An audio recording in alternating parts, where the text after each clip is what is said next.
Hello, and welcome to our webinar, Perinatal Depression Update for Health Professionals. This is Amy Gall, the Director of Education for the Partnership for Maternal and Child Health of Northern New Jersey. We are bringing you this webinar today, and our speaker is Yvelisse Gonzalez. Yvelisse has been a perinatal mental health coordinator for the partnership for 12 years. She works with our perinatal mood disorders program.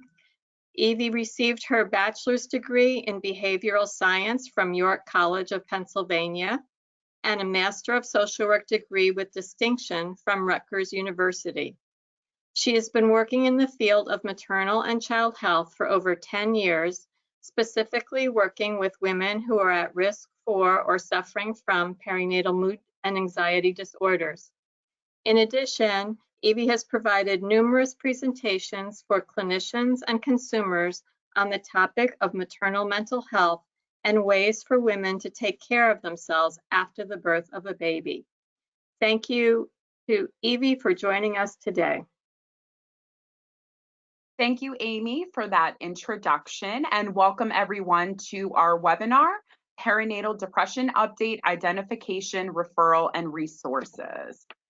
So we will be giving out one nursing contact hour upon completion of this webinar. So in order to receive the contact hours, if you are a nurse, you need to make sure that you sign into the webinar, that you attend the entire presentation, and about an hour after the webinar finishes, you will receive an evaluation form.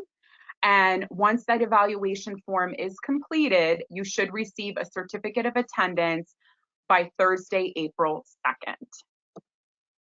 So before we get started, I just want to talk a little bit about the Partnership for Maternal and Child Health of Northern New Jersey. For those of you who are not familiar in terms of who we are as an organization, we are one of 3 maternal and child health consortiums in the state.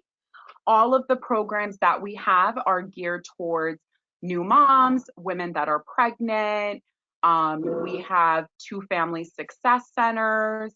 We work with women that have small children with our different home visitation programs.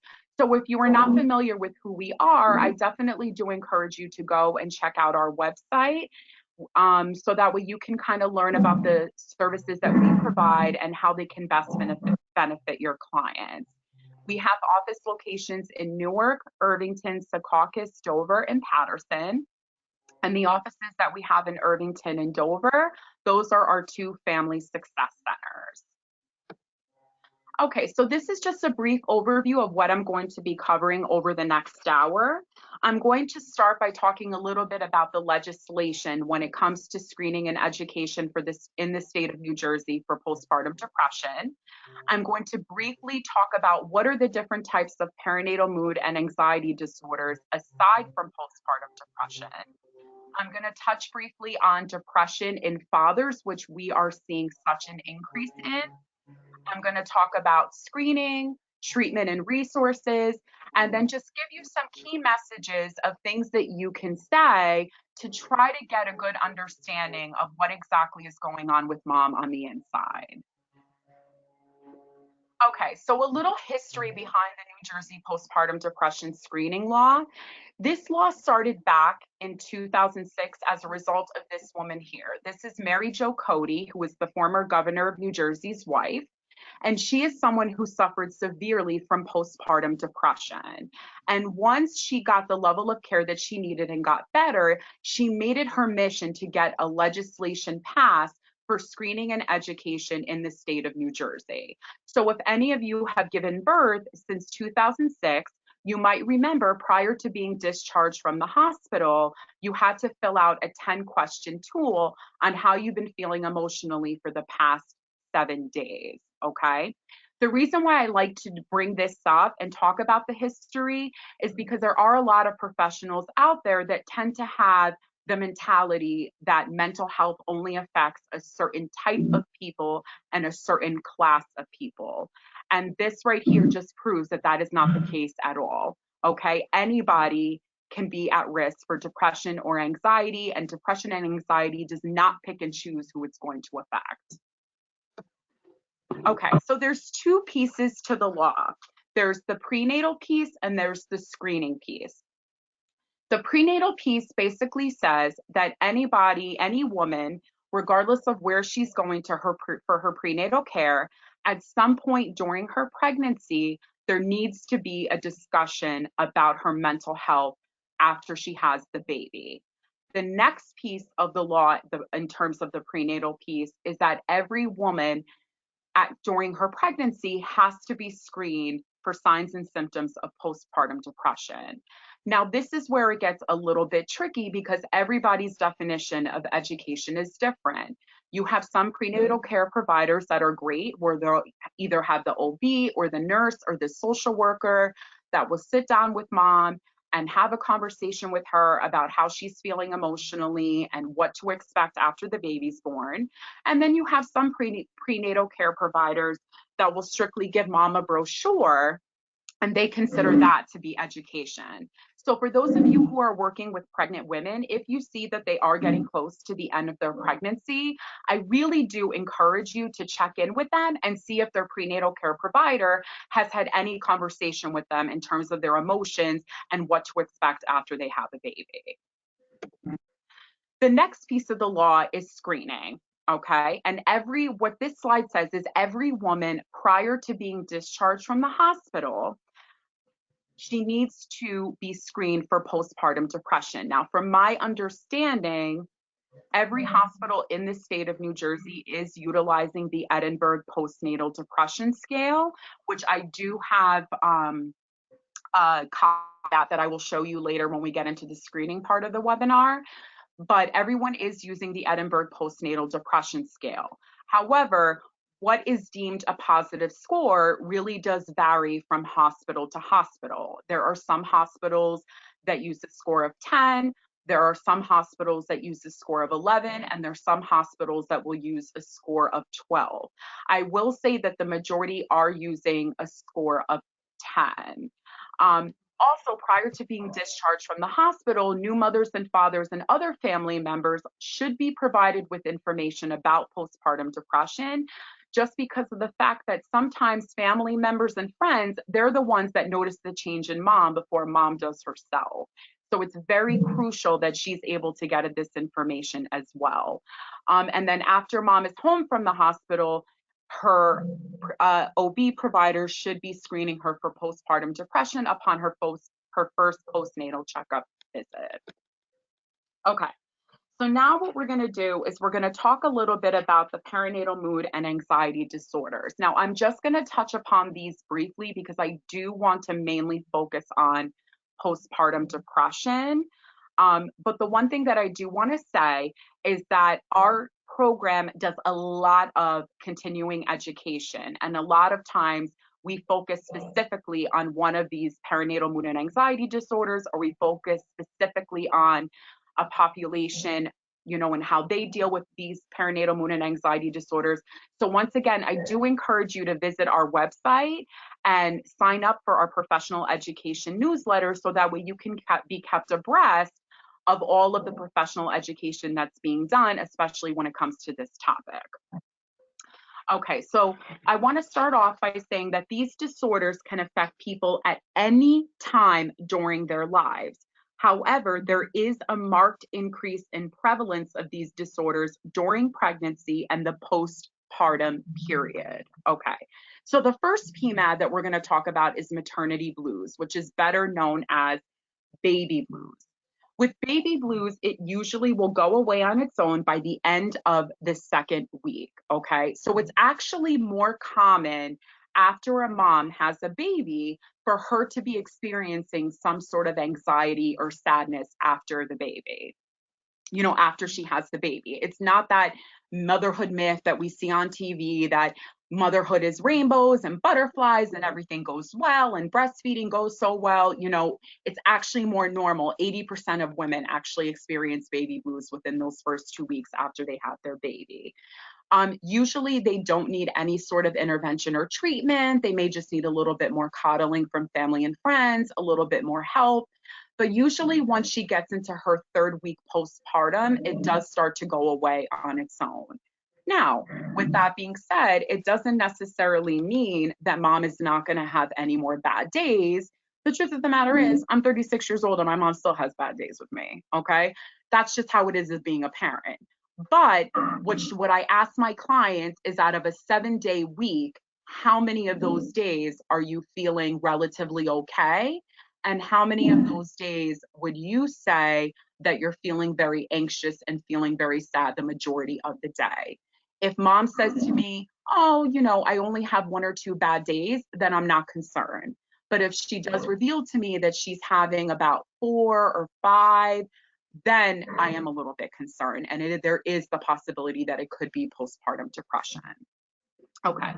The second PMAD that we're going to talk about is adjustment disorder. And this usually happens in about 20% of the population. And adjustment disorder is that mom is having a difficult time adjusting to motherhood. However, there's another stressor that's going on in her life that's causing her to have a lot of anxiety or sadness. Okay. Some of those stressors could be, issues that she's having with her partner. It could be financial issues. It could be, something positive, like she just had this baby and they're now getting ready to move. It could be that, she just had this baby and now she's going to go into planning a wedding. So it's like, yes, I'm dealing with the transition into motherhood and that's difficult. However, there is something else that's going on in my life right now that's causing me to have a lot of stress. Even though it says that it's only 20% of women that are experiencing this, I do think as a result of the coronavirus, I do think that you are going to have an increase of people that are having adjustment disorder, because one of the things that we're noticing through our emotional health phone support program, which I'll talk about at the end, is that a lot of women will say to me, I'm having, I'm adjusting to being a new mom, but I'm more concerned about the pandemic that's going on. And that's what's creating a lot of anxiety. So I do think as a result of Corona that we are going to see a lot more women that are falling into this category. The next PMAD that I'm going to talk about is anxiety or panic disorder. And usually this is actually becoming a lot more common than the depression piece. We are seeing women that have a lot more increased anxiety than they are necessarily feeling depressed. So one of the things that we have come to learn is that when it comes to anxiety, when we ask women if they're feeling anxious, sometimes they don't even necessarily know what anxiety is, okay? So the best way for you to gauge whether or not your moms are experiencing anxiety is, instead of coming right out and saying, hey, are you feeling anxious? Usually what I try to do is I'll try to talk about the somatic symptoms first. So I'll say, do you notice that you're having a lot of trouble sleeping? Or when you're able to sleep or rest when the baby sleeps, are you not able to do that because your mind is constantly racing? Do you feel very nervous all the time? Do you feel like a tightness in your chest? Do you get a lot of headaches? Do you get a lot of stomach aches? So sometimes I'll ask the somatic stuff first. And if they say, yeah, I do get a lot of headaches, or, oh no, I'm not able to sleep because my mind is constantly racing. All of that are signs of anxiety. And usually sometimes what happens is you'll have a lot of women that'll show up in the ER complaining of these somatic complaints that they've been getting on a consistent basis, when in reality it is anxiety. Okay, so that's one of the best recommendations I could say, is talk about the physical symptoms first, because and don't assume that if you're asking, do you have anxiety, that they know what it means. The next PMAD is obsessive compulsive disorder, okay? And these are those women that are cleaning, checking, counting, ordering. They tend to have an obsession with germs and cleanliness. They're checking on the baby a lot. And there tends to be a lot of hypervigilance in the form of checking in to see if the baby is breathing, okay? A lot of times. I have moms that I will ask, how much sleep are you getting? And they'll say, oh, well, I'm getting about 3 to 4 hour stretches. The baby's sleeping 3 to 4 hour stretches. And I'll say, wow, that's great. So you seem to be getting a decent amount of sleep. And then they'll say to me, no, I'm getting up every 5 minutes to check and see if the baby's breathing. Okay. So that would be a sign of obsessive compulsive disorder, and as well as a sign of anxiety, which we all know that OCD is a component of anxiety. The other thing with obsessive compulsive disorder is that a lot of women tend to have what we call intrusive thoughts. So intrusive thoughts are when, let's say you have a mom that says to you, I'm just petrified that when I go up the stairs, that I'm going to fall and that the baby's going to slip right out of my hands and, fall onto the floor. Or when I'm bathing the baby, I'm just scared that the baby's going to slip through my hands and the baby's going to drown in the tub. That's what we call intrusive thoughts. Believe it or not, 91% of men and women experience intrusive thoughts. Okay. It starts to become obsessive compulsive disorder when it's happening all the time, like all day, every day. That's when it starts to become that. Okay. But if they're having those thoughts every once in a while, that's actually normal. 91% usually do. The next PMAD is post-traumatic stress disorder, okay? And with post-traumatic stress disorder, this is all centered around trauma being in the eye of the beholder, okay? So as the professional, it's not what you would necessarily consider to be traumatic, it's what the client or the patient considers to be traumatic. I was doing a lunch and learn a few years ago, and we were talking about post-traumatic stress disorder, and one of the nurses that was attending, she had said, it's interesting that you brought that up because I'm a postpartum nurse, and, I work at a hospital. I went to the labor and delivery nurse, and the labor and delivery nurse, I asked her how the birth went. She said everything went great. I went into, but the mom had to have a C-section, but everything went great. I went in to check in on the mom. I said to the mom, hey, I heard everything went well. And the mom was like, no, it didn't. I had to have a C-section. That wasn't a part of my plan. It was very anxiety provoking. I had no idea what was going on. The baby was in distress for a period of time. So she got two completely different stories. So at the end of the day, the trauma is in the eye of the mom and what she considers to be traumatic.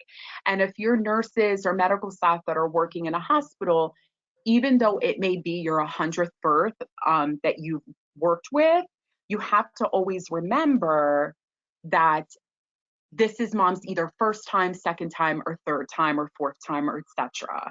Okay. And a woman is never going to be more vulnerable than when she's pregnant and she goes to have a baby. All right. So it's just, you want to be cognizant of, what you're saying and keeping her in the loop of what is happening, because all of that can cause her to have a lot of trauma after the baby, to experience a lot of trauma after the baby is born. And there's research that shows that two main causes of post-traumatic stress are unnecessary medical intervention and how she was treated by medical staff. Okay. When we do our support groups, one of the first sessions that we do is we ask women to share their birth story. And you would be amazed at the amount of detail that these women remember, from the tone of the medical staff's voice to their facial expressions, to, that medical staff not keeping them in the loop of what's going on, to how they were talked to. All of that plays a part on how mom is going to be feeling. So it's so important to be cognizant of all of that when you're working with these mothers. And the other thing I want to say too is that if you're working in a hospital setting, be careful of what is being said when you're working at the nurse's station, because you may think that nobody hears you, but a lot of these moms have revealed to me, I heard them talking about me, or I heard them talking about someone else. And because of that, even though I didn't feel good, I didn't feel comfortable asking them for help because they were going on and on about how annoying another patient was. So even when you're at the nurse's station and you don't think anybody's paying attention, it's very important to be cognizant of what's being said. Okay. The next PMAD is perinatal bipolar disorder. Okay. 22.6% of women who screened positive for postpartum depression had bipolar disorder. 50% of women with bipolar mood disorders are first diagnosed in the postpartum period, and then they can be diagnosed with either bipolar 1 or bipolar 2. Okay. Now, for those of you who don't know the difference, for bipolar 1, they usually tend to have like a mania. Like they tend to be very manic, they tend to be very euphoric, they tend to engage in a lot of behavior that they normally wouldn't do before prior to being diagnosed. And then with bipolar 2, they tend to not have the mania piece, but they tend to have the depression piece.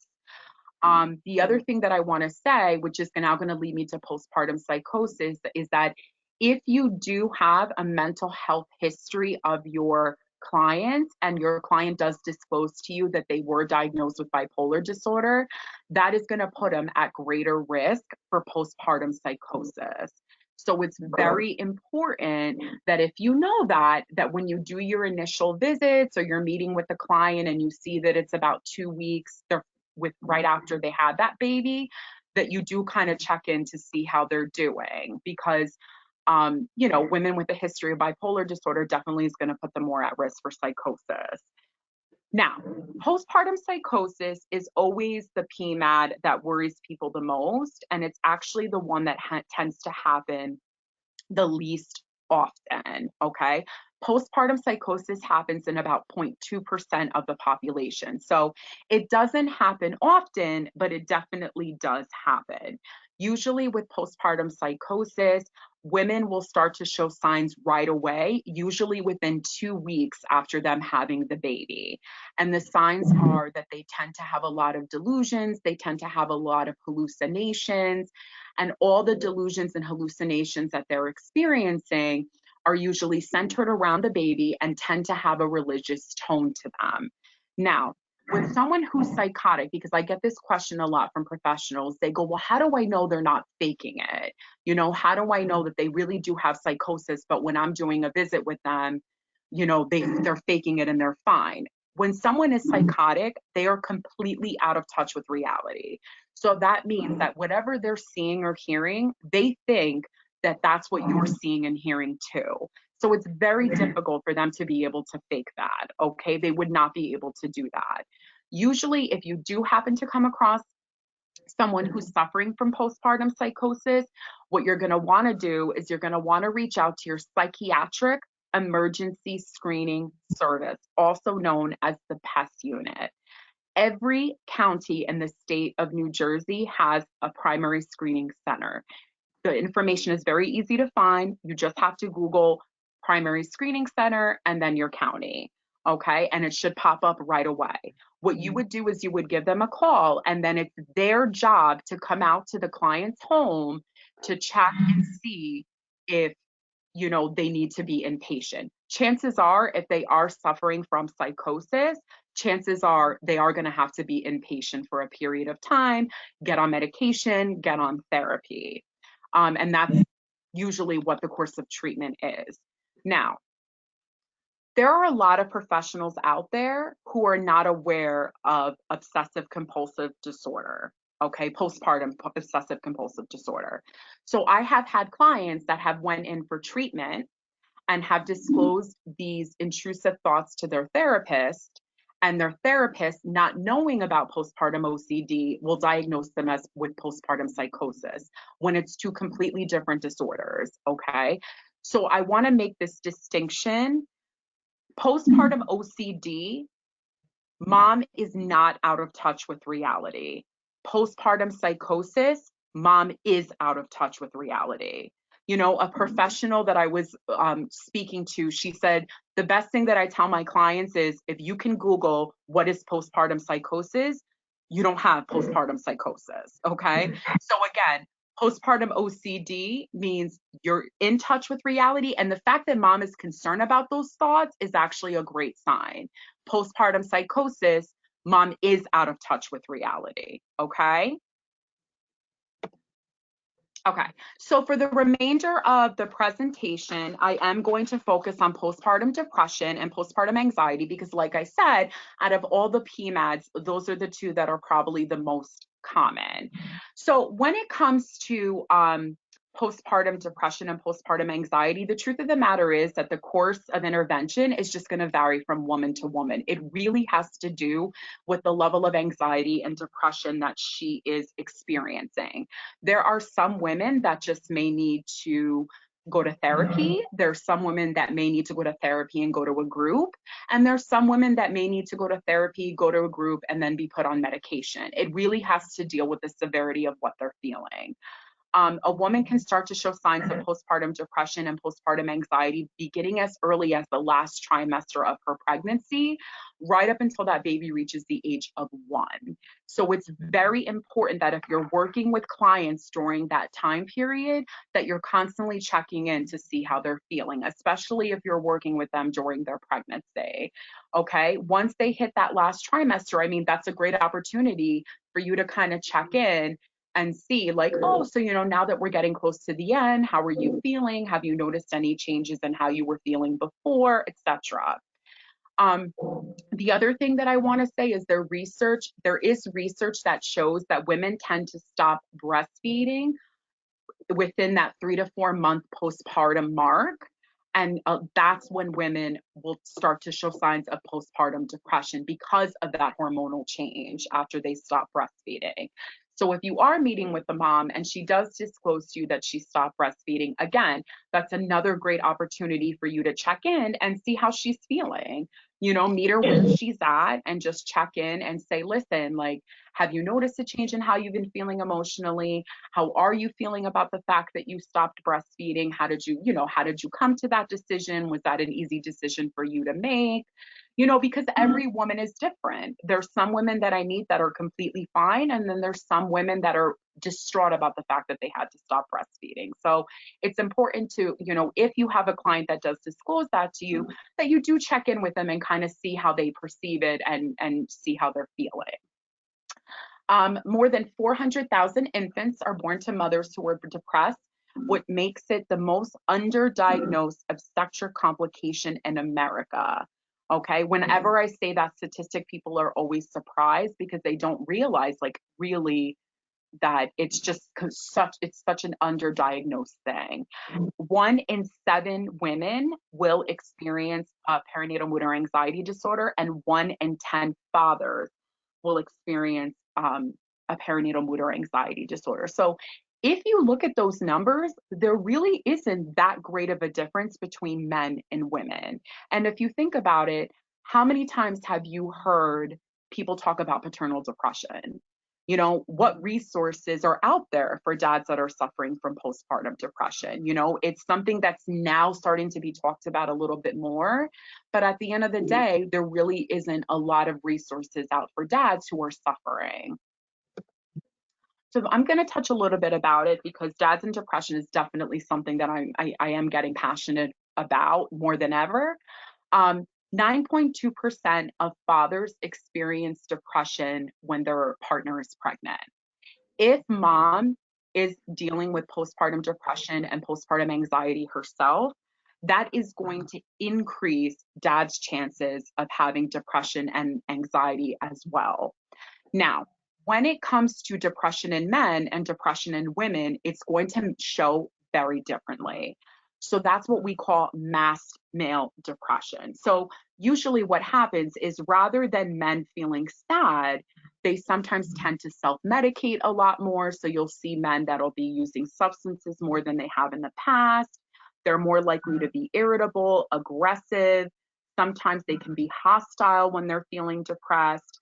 They may be checked out, meaning, they'll do a lot of avoidant behavior. So like these are dads that will avoid anything they can to not go home.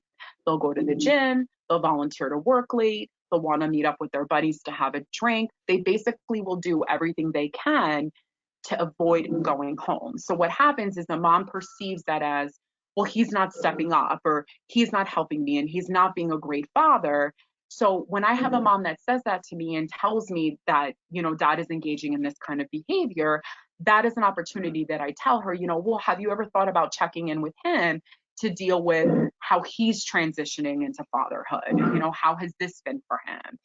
Because it's very challenging. Think about it. Most jobs don't offer paternity leave to males. Okay. Most males, if they're lucky, they have to go back to work within 2 weeks. Okay. Is the baby on a good sleep schedule after 2 weeks? Probably not, unless you have a miracle baby. But chances are they're not on a good sleep schedule. So now dad is dealing with the financial pressure. He's dealing with the pressure to perform at work. Okay. And he's probably managing all his duties that he had before on very little sleep. And men are raised to not talk about their feelings. You know, think about it. When men are boys, they're told, oh, you need to man up. Don't be a wuss. Don't cry about this. You know what I'm saying? So they're raised like that. So they don't talk about their feelings, and maybe the person that they're used to talking about their feelings to is their wife, and she's battling with her own stuff and the transition into motherhood. So he doesn't want to burden her even more. So if you have a mom who's telling you, he doesn't want to come home, he doesn't want to do this, he's not helping, he's being a horrible father, I do encourage you to talk to them, about having a conversation with their partner about how this transition into fatherhood is affecting them. Because, we always, when a baby's born, our first question is how the baby's doing. In some situations, it's, okay, now mom, how are you doing? And in very little situations, it's, oh, well, how is dad doing? You know? And we always, we don't want to forget about dad. And one of the things that we're doing at the partnership in our program is that we are in the process of putting together a dads and depression brochure.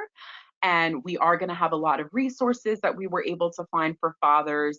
And, that's something that once it's published, we are hoping to give out. So if that's something you would be interested in getting at the end of the webinar, I will give you my contact information so that way you can reach out to me. And once those are ready to go, we can definitely send those out to you. But, let's not forget about dads. I always say this story.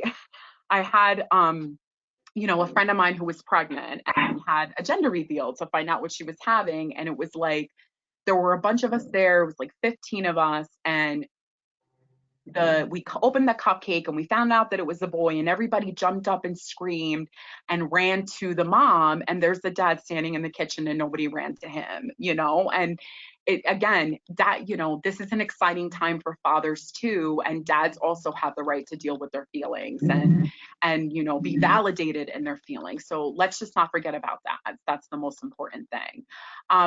For those of you who may not be too familiar on paternal depression, what I'm going to recommend for you to do is there is a fantastic pediatrician out of Summit Medical Group.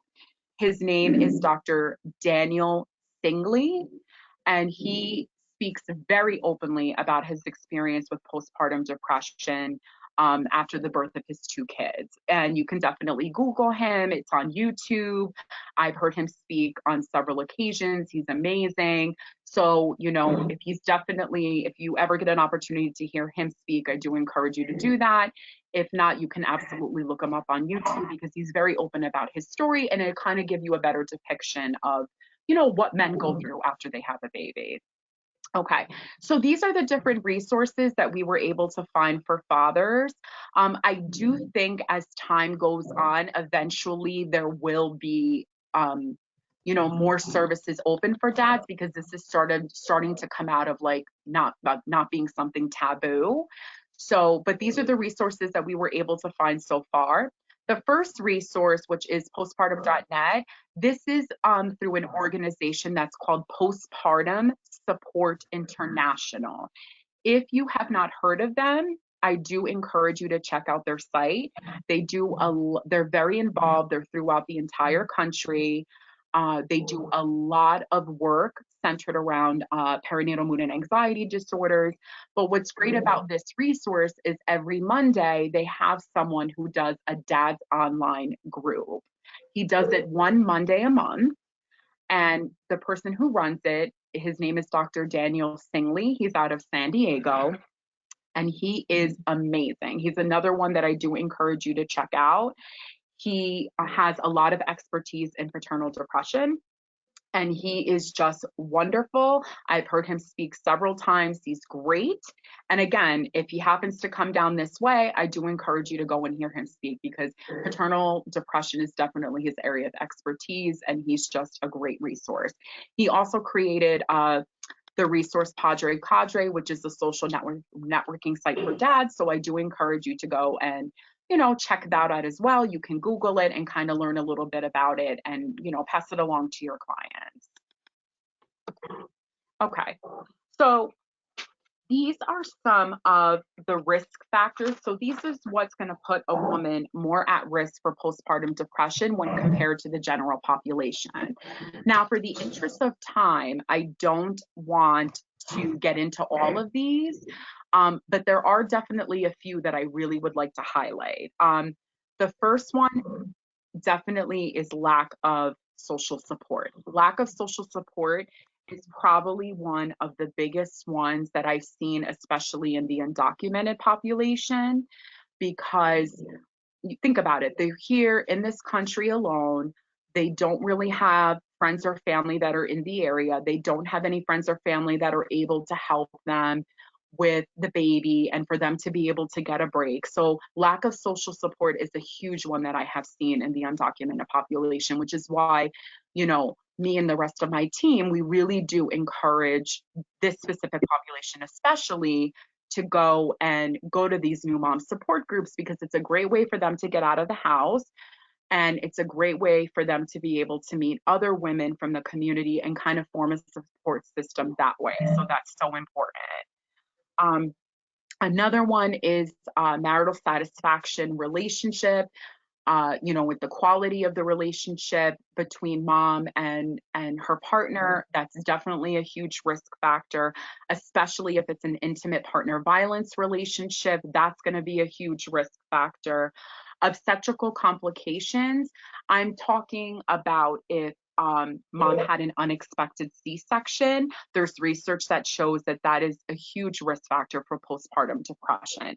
And the reason for that is, you think you're going to have a vaginal birth, you go into the hospital. If you end up having to have an unexpected C-section, it means that things are not progressing the way that they should.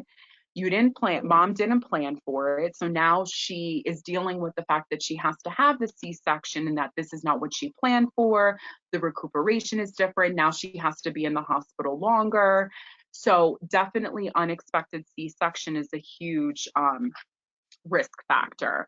When we talk about difficult pregnancy or birth of baby, I'm talking about, if mom had a lot of sick days, if she was on bed rest, if she had a lot of complications during her pregnancy, which caused her to have a lot of doctor's visits, if she was depressed during her pregnancy, if she went into preterm labor, if she has a baby in the NICU, all of those factors are going to contribute to how she's going to be feeling once she comes home.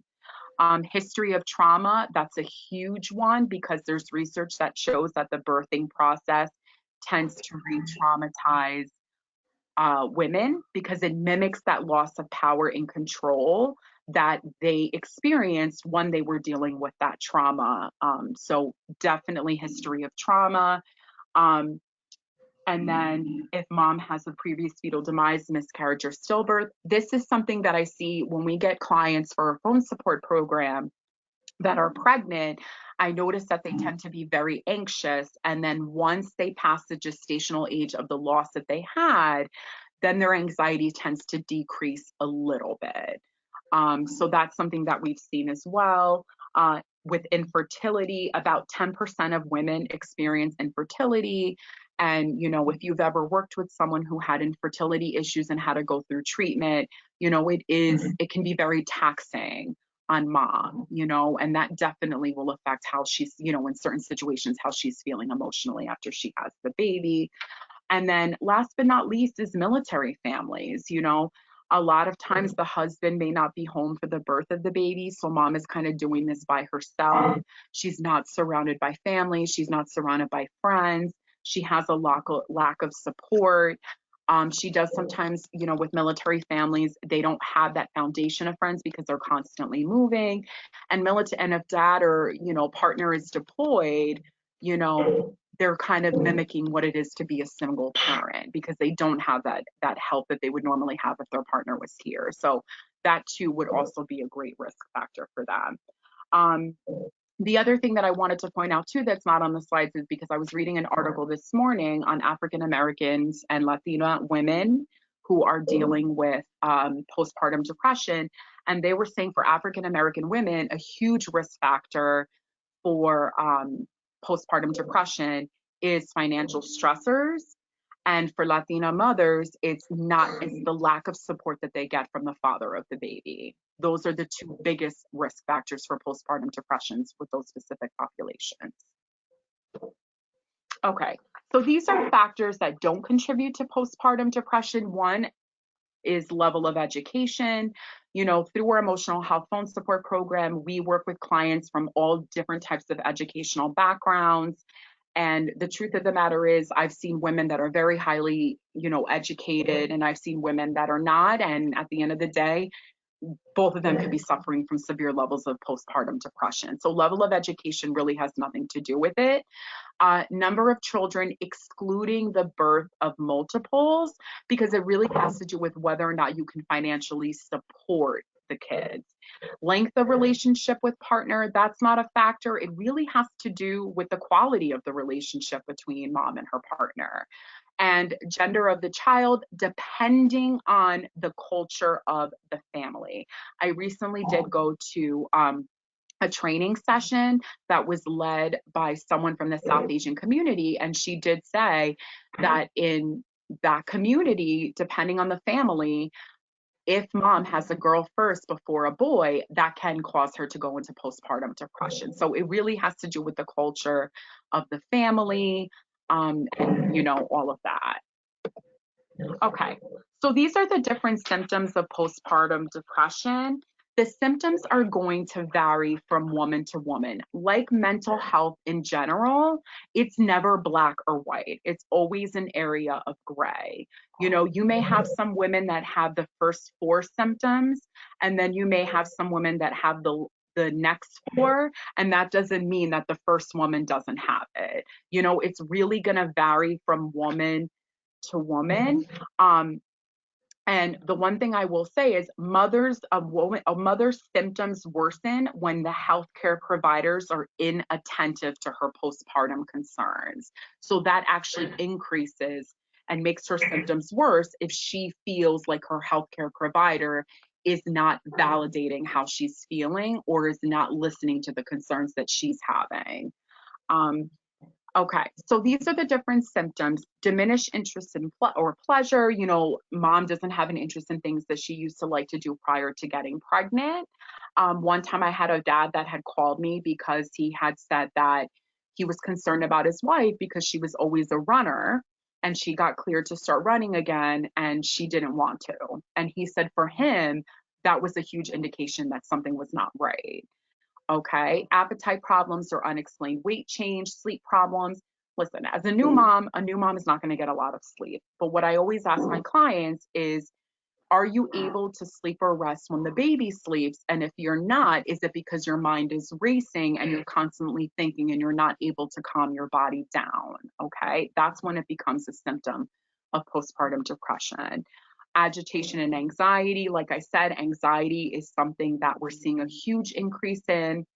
And the thing is, believe it or not, a lot of providers are not aware of postpartum anxiety. I was recently doing a group and a mom said to me, she goes, Evie, I went to my provider and I said, I think I'm suffering from postpartum anxiety. And the provider had said to her, what is that? I've never heard of that before. So we can't always assume that the providers are up to date on all the different types of PMADs that are out there and, and are aware of the anxiety component, because sometimes they're just looking for the depression and mom may not be depressed, but she's riddled with anxiety and the provider may think that she's doing okay. Feeling worthless or guilty. Guilt with new moms is just on so many different levels, okay? There's guilt that I'm not spending enough time with my toddler. It's guilt that I'm not, making a home cooked meal. It's guilt that my house is a mess. It's guilt that there's so much laundry, So usually what I have learned is when a mom is dealing with a lot of guilt, I've learned that a lot of it is self-inflicted. It's not because anybody has said anything to her. It's because of the fact that she's putting it on herself. So what I tend to do is when mom starts to get into the guilt, I'll ask her, oh, well, has anybody said anything to you?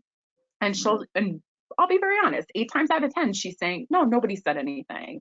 and we'll kind of process that, and we'll kind of have a conversation about that. Because, you know, as women, we beat ourselves up and we're so hard on ourselves, when in reality, this is the time, like I always say to my moms, this is the time to cash in favors, and this is the time where you got to be able to not be hard on yourself and give yourself a free pass.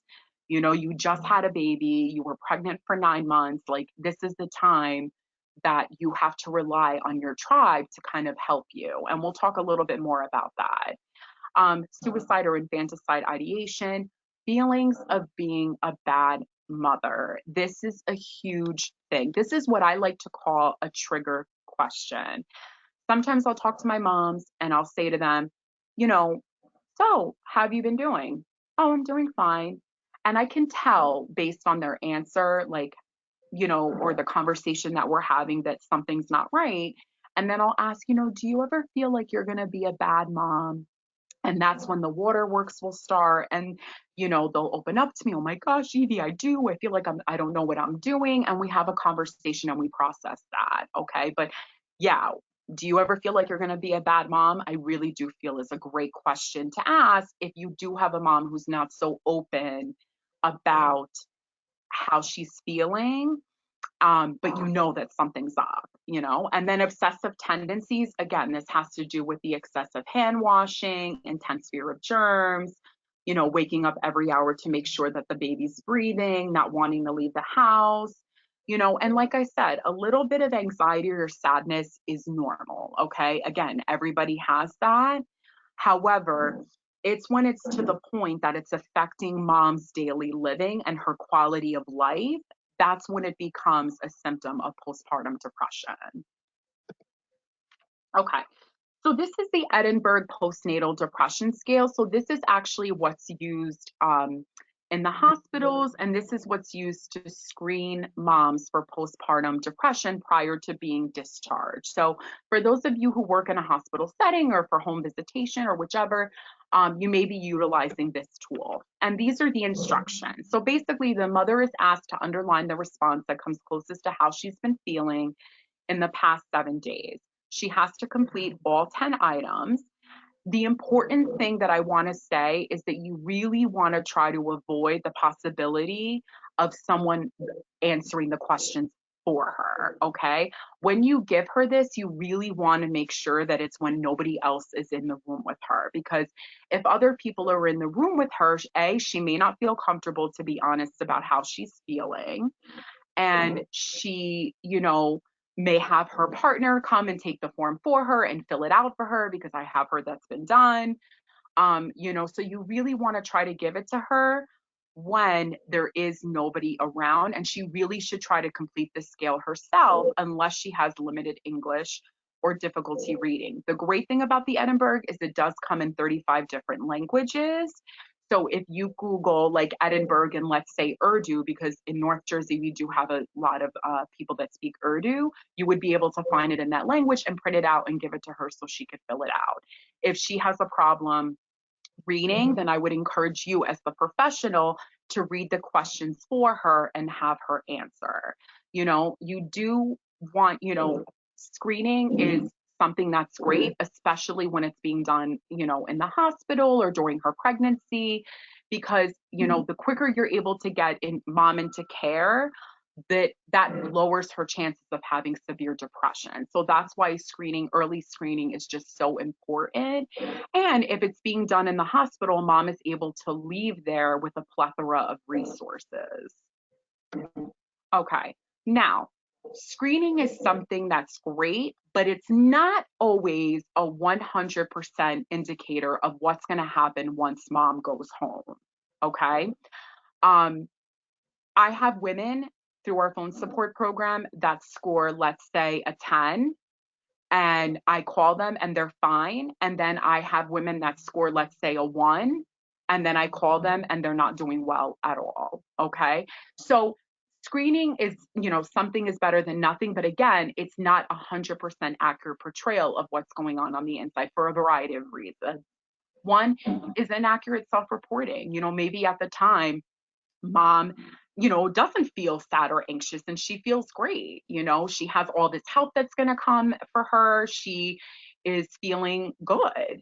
You know, another one is an undiagnosed mood disorder. You know, there are some women that I've come in contact with that have dealt with, let's say, anxiety their whole lives, like crippling anxiety. So to them, they think that that's normal and that's just how everybody feels, when in reality, no, there is treatment for that. Denial of illness, you know, they don't, you know, they have this baby and this is, let's say, baby they wanted for so long, and the baby is happy and healthy, and they just don't want to admit that they're not really feeling good emotionally. They're afraid of DCP&P getting involved if they admit to being how depressed, to admitting to how depressed they are.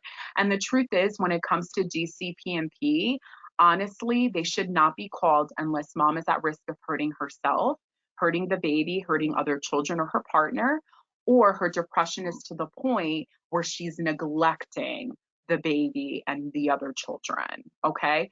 Aside from that, DCP&P really does not need to be called. Ability to mask symptoms, especially of highly functional. Okay. There are some women that, you know, you may be meeting with and will come in for their appointment and they'll be dressed to the nine. You have to treat them like that mom who's coming in with sweats, you know, because at the end of the day, you can't judge a book by its cover, and you have to ask them and the same line of questioning that you would any other mom, you know. And sometimes people feel like, oh yeah, she came in, she, you know, was dressed to the nines, she looked good, she's fine, when in reality she's suffering in silence.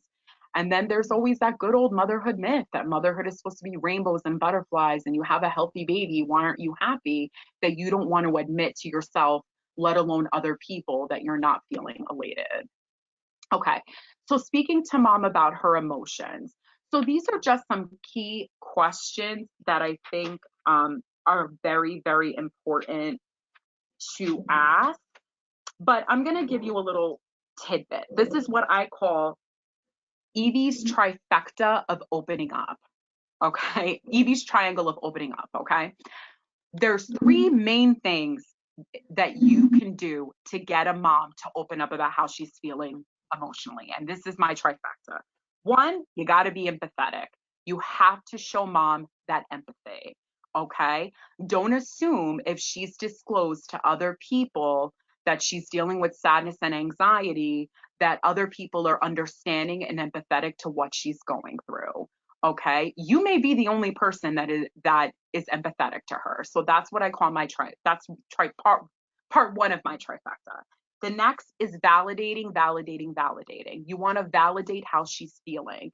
You want to make sure that you let her know that she is not the only one that feels that way, that there are many women right after they have that baby that are not doing well emotionally, because it's very easy when you're sitting in the house all day, every day, thinking that you're the only person who feels this way. And then the third piece of my trifecta is ask a lot of open-ended questions. You are not going to be able to see how mom is feeling by a yes or a no. So one of the biggest questions that we ask in our phone support program in the initial call is, can you describe to me how you've been feeling emotionally? There is so much power once you put the word describe in there, because it really gets women to really go into detail about how they're feeling. You'd be amazed when you say describe how much detail they go into. And then there's other things. How things have been going for you at home? How are you sleeping? Can you sleep when the baby sleeps? Can you nap? Are you getting 4 to 5 hours at night? Do you get a break from taking care of the baby? How often? Who's helping you at home? How often are they there? Do you have periods of time when you enjoy the baby? The other thing that I want to add is when they tell you, oh yeah, you know, I do have people that, you know, I do have my mother-in-law who's coming over and she's helping. Ask her, you know, okay, well, how do you feel about that? How do you feel about the fact that your mother-in-law is coming over every day? Or how do you feel about the fact that, you know, so-and-so is coming over to help you? You know, because sometimes we think, oh, they have all this help, so they must be so happy, when in reality, we don't know if that help is causing them additional stress. You know, I've had clients that say, you know, my mom is here and she's making me more anxious because I feel like she's watching every little thing I do, you know, and that's not helping me. I'd rather have her not here, you know. Or she'll say, you know, my mother-in-law, I had a client say to me, "Oh yeah, my mother-in-law is coming to help me with the baby. You know, she's here every day." And I had said to her, "Oh, okay, so how's that going for you?" She's like, "Evie, she's here, and because she's here all day, she's expecting me to make a home cooked meal for her." And I was like, "Oh." And she's like, "So now I'm sitting here anxious, worrying about what I'm going to cook this woman every day, when in reality, if it was just me and my husband, we could order a pizza, but she doesn't like that." So if mom tells you she has help, check in with her. See, how do you feel about that help coming? Is it helping you? Is it hurting you? Those, just check in with her. These are some of my key messages that I always like to give my moms.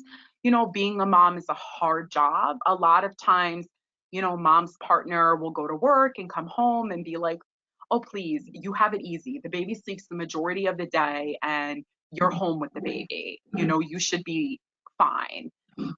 When I've been working all day and I'm tired, when in reality, no, being a mom is a hard job. Like, it's a lot of work. If you have a baby that's colicky, it's a lot of work. So you want to validate her. You want to reassure her, yeah, being a mom is a hard job and you're not alone. A lot of women are dealing with, depression and anxiety after they have a baby, you know?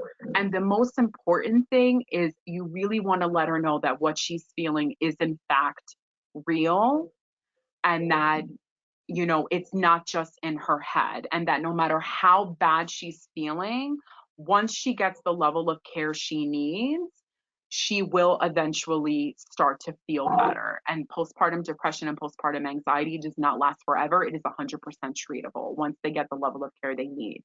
For someone who's dealing with a lot of anxiety and depression, it's very easy to think that this is going to be your new normal and you're always going to feel this way. It's very easy to get in your head, when in reality, that's not the case. That's not the case. Once you get that level of care you need, you'll be fine. Okay, so these are some just quick ways a new mom can take care of herself. She doesn't have to be superwoman. It's important for her to develop a support system, ask for help and not feel guilty about it. It's very important that, when they're asking for help, for moms, you want to advocate and for your moms, and tell them to advocate for themselves and to be able to say what exactly is the kind of help that they need. If you have a friend who's coming over to see the baby and they want to bring dinner, but you don't need dinner, you just kind of want them to watch the baby so you can nap, you want to advocate and kind of encourage your moms to be able to express that. Dinner can be anything. What I say to my moms when they feel guilty about not having a home cooked meal, I say to them, dinner can be anything. The most important thing is that bellies are full. And, if they have to have pizza for the 10th night in a row, they can have pizza or takeout, or, what I say to my moms too is, sometimes breakfast for dinner is a lot easier than making spaghetti and meatballs or rice and beans. It's easier to do pancakes or toast and eggs and all that kind of stuff than it is to make that other stuff. So I tell them, do breakfast for dinner if you want to do a home cooked meal. Sleep when the baby sleeps. If you cannot sleep, rest. Find someone that you can trust to share your feelings with. Try to have as much me time as possible. Exercising is a huge thing. And listen to soothing music. That can be very relaxing. So, these are just some ideas, but at the end of the day, that also could be a great conversation for you to be able to have with your clients. What are some things that you do to help deal with stress? Especially, that's a conversation that I have with my moms that is pregnant. Like, what do you do to help deal with your stress? And if not, if you don't have any ideas, then let's brainstorm. Let's come up with some things that we can start putting into place now that you can continue and it's feasible for you to do once the baby gets here, because whatever they're going to do in terms of self-care, you want to make sure that it's something that they're going to be able to stick to, okay, once that baby gets there. So if you can get them to do it while they're pregnant, which is what I do with a lot of my moms, have them continue it after the baby's born. Okay, so I want to talk briefly, really quickly about this because I'm like almost out of time. This is our emotional health phone support program. So this is a program that's funded through the New Jersey Department of Health, and basically it serves as a continuum of care for women who are at risk for developing symptoms of perinatal mood disorders. Now, the one thing that I want to say is this is a program that's open to anybody who wants to receive follow-up phone calls from one of our 4 perinatal mental health coordinators, okay? It says on the slide at risk, but really it's open to anyone. We have a lot of our hospitals that do refer to us, and in fact, we encourage them to offer this program to everybody, you know, because a lot of times a mom may be okay in the hospital, but then she goes home and she's not doing so well. And we want to be able to catch those women that are not necessarily doing well. So we take referrals from all of the 8 counties that are in North Jersey, Bergen, Essex, Hudson, Morris, Passaic, Sussex, Union, and Warren. If any of you are on the call that are not from these counties, I do know that Central Jersey Family Health Consortium does have a program that is very similar to ours. So if you are from those areas and you want to know about their phone follow-up program, you know, again, I'll leave my contact information. You can reach out to me and I'll connect you with the program supervisor there, who's Pat Benna, who's awesome.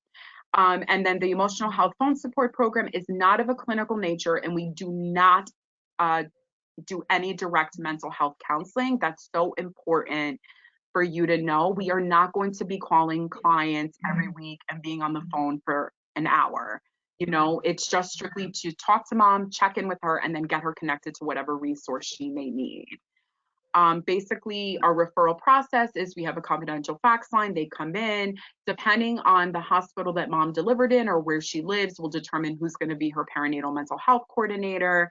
And, you know, every mom receives a follow-up phone call of at least 3 that are spaced out, so that way we can catch her at different times postpartum.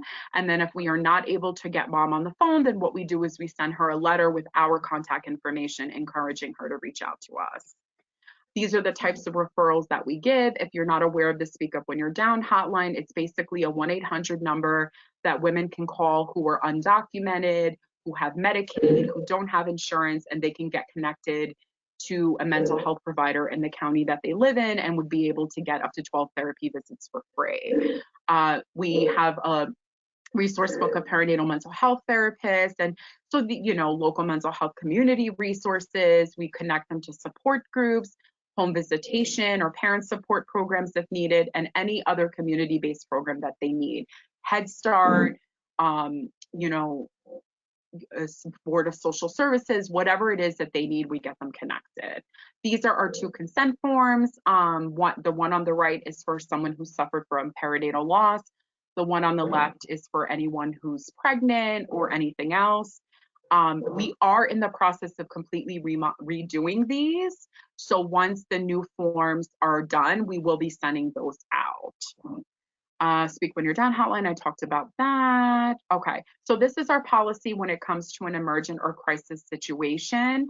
If a client is at risk of hurting herself, other family members, and or is showing signs of hallucinations or delusions, we automatically will refer her to the PES unit, which is a psychiatric emergency screening service that's closest to her. And this link at the bottom, this actually has all of the screening centers that are in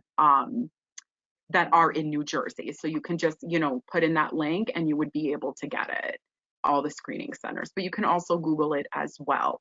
Our emotional health phone support program, I just want to say, is open to women that have had a voluntary abortion, involuntary abortion, had a perinatal loss, are pregnant, gave the baby up for adoption, and also had a delivery. So all those women fall under the category for that program. And these are just some of the free patient materials that we have. The state brochure, so this Speak Up When You're Down brochure, that has the 1-800 number, that is the number that women can call to be able to get connected to the free therapy in their county. This is our, the one all the way to our left is our New Mothers Postpartum Depression Support Group listing. And then we also have our Postpartum Depression After a Loss brochure that we give out. And I'm done. Does anybody have any questions or anything? This is Amy. We actually have a few questions already in the chat. We just have time to share a few. Um, Okay. the, the first is that, first of all, excellent job, Evie. It's always terrific to hear you, and I love the idea of Evie's trifecta. Um, we just wanted to clarify the name of the local pediatrician who talks about father's depression Yeah. is that's His name- David Levine. Yes, Dr. Correct. David Levine, and he Right. is based out of Summit Medical Group in Westfield. Okay, that's great. And then the name of the practitioner who runs the support groups online and is from California. Dr. Daniel Mhm. Singley, Singley. He's Perfect. based out of San Diego. Thank you so much. Um, so a couple of questions about the current situation. Are we still taking referrals for the emotional health phone support program during COVID-19? We are. So we absolutely are taking in referrals. I have been getting that question a lot, especially from our partnering hospitals. You know, we are working remotely, but we are working. So absolutely, if you have any moms that you feel could benefit from receiving a follow-up phone call, please, do continue to refer them to us because we are absolutely taking referrals. Great.